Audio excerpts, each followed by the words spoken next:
All right, so we got the 1999 F250 with the 5.4 Triton. I turn the key, it'll click, but won't start.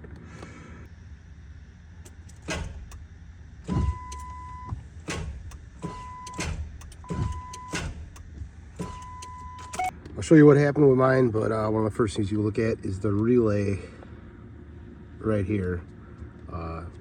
Pretty cheap on Amazon. You could replace that and see if that's the problem.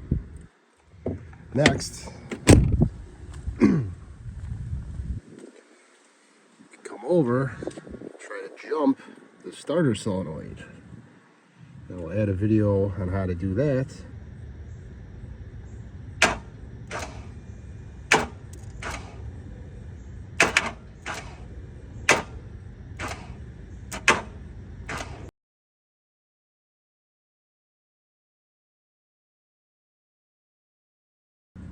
And that'll tell you if your starter solenoid's bad.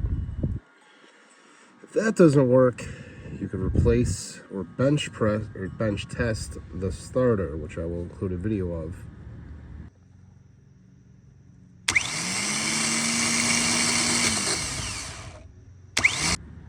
And then you can, I don't know, buy a new starter, try that.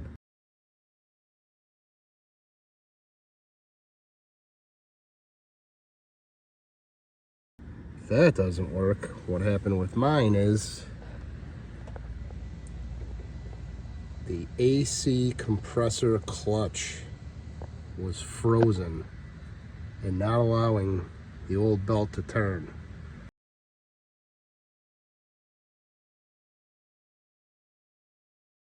So what I did was change this pulley out, bypassed it with a smaller belt to completely go around the AC compressor clutch. Now everything works fine, but threw a lot of parts at it and didn't need to. Hope this helps.